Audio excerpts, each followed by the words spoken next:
Assalomu alaykum. Bugungi to'xtalib o'tadigan mavzumiz xodimni ishga tiklash va kompensatsiya miqdorlarini hisoblash tartibi to'g'risidagi mavzumizga qo'shimcha bo'ladi.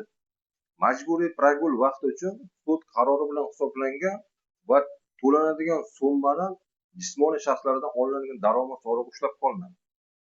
O'zbekiston Respublikasining Soliq kodeksiga muvofiq majburiy pragul uchun to'lovlar ishlamagan vaqt uchun haq to'lanadi va mehnatga haq to'lash tartibi daromadlarga kiritiladi.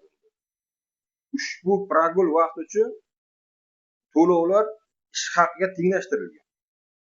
Sud qarorida summa soliqlar chiqarilmasdan sof holatda yoki umumiy hisobda ko'rsatilgan bo'lsa ham, ish beruvchi Soliq kodeksining 23-moddasiga ko'ra soliq agenti sifatida soliqlarni to'g'ri va o'z vaqtida hisoblab chiqaradi va uni ushlab qoladi hamda ushlab qolingan soliqlarni byudjetga o'tkazish shart bo'ladi va qolgan summani xodimga o'tkazib beradi.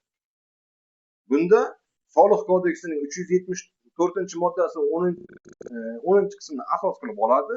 Ish beruvchi qarori bilan majburiy pragul vaqtida va ishlamagan vaqt uchun haq to'lab beradi. Bundan tashqari, Soliq kodeksiga ko'ra ishlamagan vaqt uchun to'lanadigan haqlar ijtimoiy soliqlar solinmaydi. Agarda ishga tiklangan xodim majburiy pragul uchun to'lovlarni daromad solig'ini ushlab qolishni rad etgan taqdirda ish beruvchiga ariza bilan murojaat qilish huquqiga egadir. Bunaqa tartibda ish beruvchi arizasini olib qoladi va daromad solig'ini ushlab qolmasdan to'liqligicha to'lab beradi. Daromad solig'idan to'lash tartibi yoki to'lashi ish beruvchi xodimning zimmasida yuklatiladi. Bundan tashqari, ish beruvchilarga shunaqa oltin qoida mavjudki, ishga tiklanish haqidagi sud qarorida majburiy pragulning summasini aniq sonlar va summalarni yozilishi kerak. Hamda daromad solig'ini qaysi usullarda undirilishini ko'rsatib o'tilishi kerak.